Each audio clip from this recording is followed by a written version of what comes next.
अध्याय 23। ठीक तभी जब बनी गुड़िया ब्लेयर की बाहों से कूदकर डेज़ की ओर बढ़ने ही वाली थी, उसने कहा, तुमने अभी भी सबक नहीं सीखा है। ये लड़की भी अलग नहीं है।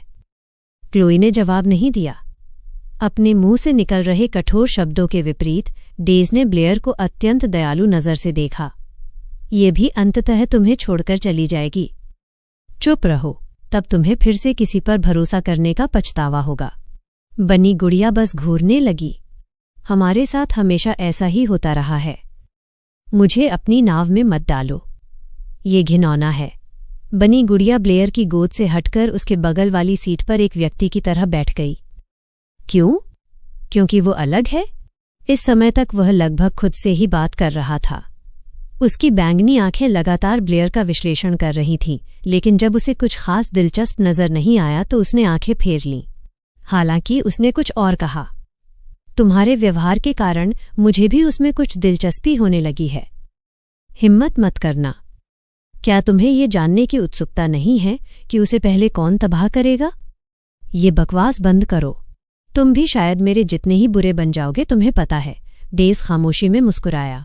मैंने तुम्हें बताया था कि लोग हमें हमेशा क्यों छोड़ देते हैं। हम उनसे अलग हैं और वे इसे संभाल नहीं पाते हैं। यही कारण है कि वे चले जाते हैं, और अगर वे नहीं जाते हैं तो वे तबाह हो जाते हैं। डेज़ ने जारी रखा, ब्लेयर को धीरे से अपनी स्थिति बदलते हुए देखते हुए। एक अजीब सा भाव एक पल के लिए उसकी शांत नज़र में घुल गया, फिर जल्दी से गायब हो गया। क्या वो सच्चाई को संभाल पाएगी? बनी चुप रही। मुझे इसी बात की उत्सुकता है। डेज़ ने ब्लेयर के सामने खड़ी गुड़िया को देखा, जो अपनी बाहें फैलाए हुए थी, जैसे कि उसे उसकी नज़र से बचा रही हो। वह इतनी हास्यास्पद रूप से छोटी थी कि वह अत्यधिक नगण्य लग रही थी। अगर तुम भी इसी बात को लेकर उत्सुक हो तो बस करो, मेरे लिए ऐसा नहीं है। तो डेज़ ने एक उत्सुक बच्चे की तरह आंखें चौड़ी की और अपना सिर झुकाया। वो सचमुच जिज्ञासु लग रहा था। वो है। हाँ। ब्लेयर ने अपनी आंखें मली, जैसे वह जागने के लिए तैयार थीं। बनी गुड़िया ने तुरंत अपनी बाहें नीचे की और वापस अपनी सीट पर बैठ गई। एक उदास आवाज में उसने कहा, कोई फर्क नहीं पड़ता, इसलिए चुप रहो। मिस? ब्लेयर जागी और चारों ओर देखा। जैसे ही उसकी हरी आंखें डेज़ से मिली, उसने उसे अपनी विशिष्ट रहस्यमय मुस्कान दी। तुम्हें भी जल्द ही उत्सुकता होगी, और एक बार जब ये लड़की तबाह हो जाएगी तो बहुत देर हो चुकी होगी। मैंने धुंधली खिड़की से बाहर देखा और महसूस किया कि सूरज बस उगना शुरू हो रहा था। जादुई गाड़ी नियमित गाड़ियों की तुलना में तेज थी, लेकिन वो पल भर में लंबी दूरी तय करने के लिए उतनी तेज नहीं थी। बाइसेस्टर के हाउस पहुंचने में अभी 1 या 2 घंटे और लगने वाले थे, और यही समस्या थी। मैंने चुपचाप बैठे डेज़ पर जल्दी से नजर डाली। गाड़ी में पूरी तरह से चुप्पी थी, क्योंकि डेज़ और मिस क्लोई बनी गुड़िया के रूप में बिल्कुल भी बात नहीं कर रहे थे। मुझे यकीन है कि मेरे जागने से पहले वे किसी चीज के बारे में बात कर रहे थे। जैसे ही मैं जागी, उन दोनों ने तुरंत अपने होंठ बंद कर लिए, जिससे गाड़ी के भीतर का माहौल बेहद अजीब हो गया। ये ऐसी असहज स्थिति थी जैसे मैं सुइयों के ढेर पर बैठी थी। ब्लेयर, तुम ठीक इसी समय क्यों जागी? तुम्हें तो बस सोते रहना चाहिए था। हालांकि आंखें बंद करने पर भी मैं सो नहीं पा रही थी। वैसे भी उस तरह के माहौल में सोना आसान नहीं होता। ईमानदारी से कहूं तो मैंने फिर से सोने के लिए आंखें बंद की, लेकिन फिर अचानक उत्सुकता हुई कि अगर वे सोचते कि मैं अभी भी सो रही हूं तो वे किस तरह की बातचीत करेंगे। इस तरह मैंने अगोचर रूप से झांकने की कोशिश की, लेकिन डेज़ ने तुरंत मुझे देख लिया, जिससे मैं झट से जाग गई। जब मैंने आंखें खोलीं तो डेज़ की मुस्कान में मुड़ी हुई बैंगनी आंखों को याद करके मैं कांप उठी। इस एमिनेंस ग्रीस, सर्वशक्तिमान पर्दे के पीछे का व्यक्ति, से कुछ नहीं छिपता। मैंने आह भरी, अपने दिल में डेज़ को एक एमिनेंस ग्रीस घोषित कर दिया। फिर मैंने सोचना शुरू कर दिया कि इस उबाऊ और अजीब स्थिति से बचने के लिए मैं क्या कर सकती हूँ। तभी मेरी नज़र डेज़ के बगल में रखे थैले पर पड़ी। थैले को देखकर फिर डेज़ को देखकर मैंने पूछा, क्या वो? ओह, क्या तुम उत्सुक हो लेडी ब्लेयर? वो मुझे ऐसे क्यों संबोधित कर रहा है? अपने शरीर में एक असहज ठंडक महसूस करते हुए मैंने जल्दी से अपनी बाहों को रगड़ा और मुझे एहसास हुआ कि डेज़ अब मेरी कुलीन स्थिति से अवगत था। रुको, क्या वो मुझे एक कुलीन की बेटी के रूप में संबोधित करने की कोशिश कर रहा है? मैंने निराशा से सिर हिलाया। आपको मुझे एक लेडी के रूप में संबोधित करने की जरूरत नहीं है। मैं ऐसा इसलिए कर रहा हूं क्योंकि मैं चाहता हूं। तुम्हें ये पसंद नहीं है? हमारे बीच ये अजीब सा तनाव क्या है? डेज ने उपन्यास में मिस क्लोई को एक लेडी के रूप में संदर्भित किया था, लेकिन उसे मुझे भी वही कहते हुए सुनकर मुझे असहज महसूस हुआ। ये अपरिहार्य था, क्योंकि उसने पहले ही मेरे दिल में एक एमिनेंस ग्रीस के रूप में अपनी छाप छोड़ दी थी।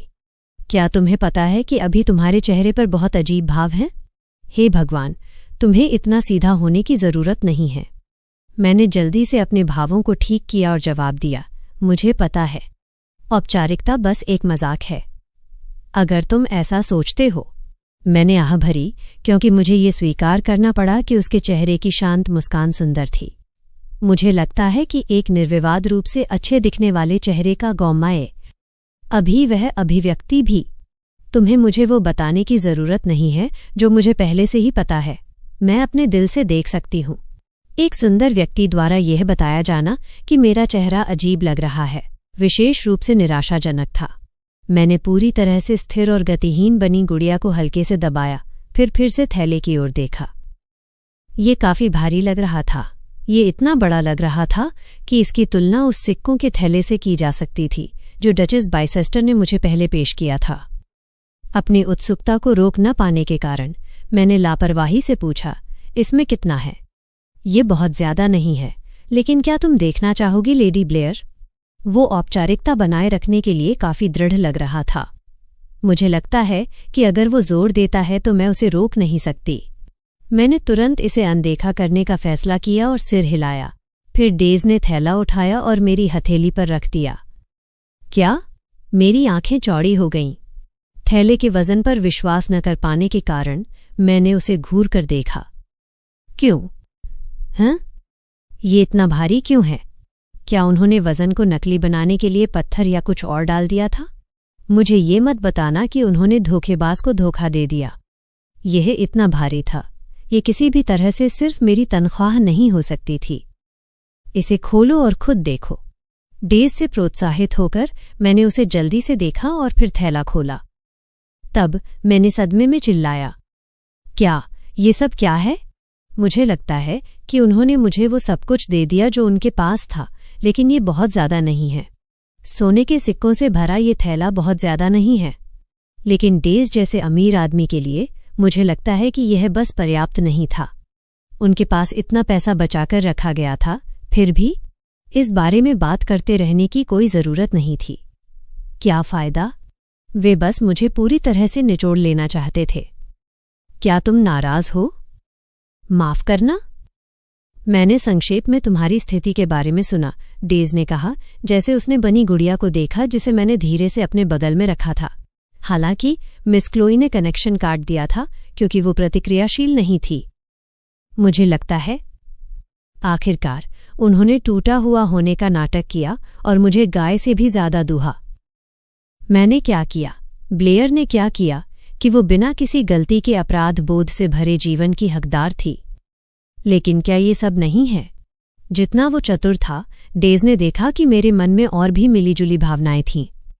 बस मुझे नहीं लगता कि मैं अब और इसके बारे में सोचना चाहती हूं, मैंने सिर हिलाते हुए कहा। डेज ने शांत आंखों से मुझे देखा। मुझे उस परेशान करने वाली भावना से तो क्या कहने का मन किया। मैंने उनसे संबंध तोड़ लिए तो और क्या सोचना बाकी था। हमारे एक दूसरे के लिए जो भी भावनाएं बची थीं वे वैसे भी केवल मेरे भीतर ही रहने वाली थीं। क्यों? क्योंकि मुझे जरूरत नहीं है। इन भावनाओं में कुछ भी अच्छा नहीं था और मैं अकेले उनसे निपटने से तंग आ चुकी थी। यह समय था कि मैं खुद को ऐसी कष्टप्रद भावनाओं से मुक्त करूं। मैंने थैले की ओर से अपनी नज़र हटाई जैसे उसे अनदेखा कर रही हूं और डेज से कुछ पूछा जिसके बारे में मैं इस पूरे समय उत्सुक थी। तो तुमने उन्हें अपना असली नाम बताया? हाँ, मैंने बताया। वो जरा भी चिंतित नहीं लग रहा था। उसका भाव ऐसा लग रहा था जैसे वो कह रहा हो, तो क्या? उसे इतना आत्मविश्वास कहाँ से मिला जब उसने किसी को धोखा देते हुए अभी अभी अपना असली नाम प्रकट किया?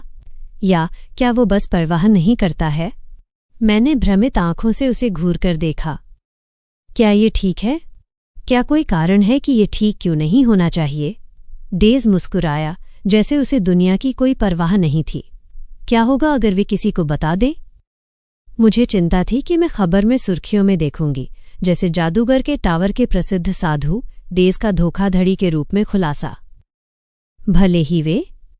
हाँ, कोई फर्क नहीं पड़ता। मैं चौंक गई। तुम्हें क्या हुआ है? तुम ये तथ्य छिपाने की कोशिश भी नहीं कर रहे हो कि तुम एक एमिनेंस ग्रीस हो। डेज उपन्यास में इतना खुला नहीं था। उसने हमेशा अपनी छवि को कसकर प्रबंधित किया था ताकि ये सुनिश्चित हो सके कि कोई भी उसे एमिनेंस ग्रीस न माने, भले ही वो कितना भी गहरा अंधेरा क्यों न लगे। ऐसा कोई ठोस सबूत नहीं था जो उसे एमिनेंस ग्रीस के रूप में पकड़ सके। वो दयालु था, हालांकि एक रहस्यमय तरीके से, लेकिन वो हमेशा तर्कसंगत था। मैंने जिस डेज के बारे में पढ़ा था वो यही था। फिर भी ऐसा लगता है कि तुम मेरे बारे में बहुत कुछ जानती हो। अनजान में पकड़ी गई, मैंने जल्दी से अपने आंतरिक विचारों को छिपाने के प्रयास में सिर हिलाया। डेज ने मुझे कभी व्यक्तिगत रूप से नहीं बताया कि वो कौन था, इसलिए मुझे ये नहीं पता होना चाहिए था कि वो जादूगर के टावर में एक जादूगर था या वो एक साधु था। लेकिन क्या ये ठीक नहीं होगा क्योंकि उसने मुझे अपना नाम बताया? लेकिन नहीं, हम वर्तमान में उपन्यास की सेटिंग से अतीत में हैं, इसलिए वो अभी तक एक साधु नहीं हो सकता है। फिर मुझे ठीक कितना जानने का नाटक करना चाहिए? क्या वो रॉब केवल जादूगर के टावर के जादूगरों के लिए नहीं है? कुछ सोचने के बाद मैंने रॉब की ओर इशारा किया जिसे डेज पहने हुए था, ये दिखाने के लिए कि मैं बस इतना ही जानती थी। हालांकि डेज चौंक गया जैसे उसने कहा, तुमने इस पर विश्वास कर लिया? अरे यार, ऐसे ठग की तरह काम करना बंद करो। तुम्हारा असली काम एक जादूगर है, एक ठग नहीं। ये न जानते हुए कि मुझे इस पर विश्वास करना चाहिए या अपनी बात पर अड़े रहना चाहिए, मैंने अपना चेहरा सिकोड़ लिया। ये देखकर डेज ने अपनी भौहों को हंसिया के आकार में मोड़ लिया। हा, मैं बस मजाक कर रहा हूं। यार, जब तुम ये कहते हो तो ये मजाक जैसा नहीं लगता। उसे यह कहने की तीव्र इच्छा हुई, लेकिन मैंने इसे दबा दिया। जिस कारण से कोई फर्क नहीं पड़ता कि वे अन्य लोगों को बताते हैं, वो ये है कि डेज रुक गया और मैं अचेतन रूप से कारण सुनने के लिए आगे झुकी। उसे मेरे प्रतिक्रिया करने का तरीका काफी हास्यास्पद लगा होगा, क्योंकि वो अपना वाक्य खत्म करने से पहले एक पल के लिए हंसा। कोई भी उन पर विश्वास नहीं करेगा। माफ करना? उनमें से कौन ये साबित कर सकता है कि मैंने क्या किया अगर मैं इससे इनकार करता हूं? उस दृश्य पर केवल वे, मैं और तुम थे, लेडी ब्लेयर। खैर, ये सच है, कोई वास्तविक सबूत नहीं है। तब निर्णय सबसे अधिक जनता की राय से किया जाएगा, और एक गिरे हुए कुलीन परिवार के शब्दों पर कौन विश्वास करने जा रहा था, खासकर अगर उनके शब्द जादूगर के टावर के एक जादूगर के खिलाफ थे। इसके अलावा, अगर जादूगर इतना सम्मानित था कि वो जादूगर के टावर के अगले साधु के उम्मीदवारों में से एक था, मुझे जवाब जानने के लिए हर पक्ष के तर्क को तौलने की जरूरत नहीं थी। कितना गणक व्यक्ति है, उसने पहले ही ये सब सोच लिया था। मैंने डेज को अपनी शांत निर्दोष चेहरे के साथ ये कहते हुए कल्पना की, मुझे यकीन नहीं है कि तुम किस बारे में बात कर रही हो। तुरंत मेरे शरीर में ठंडक दौड़ गई। कहानी जारी है।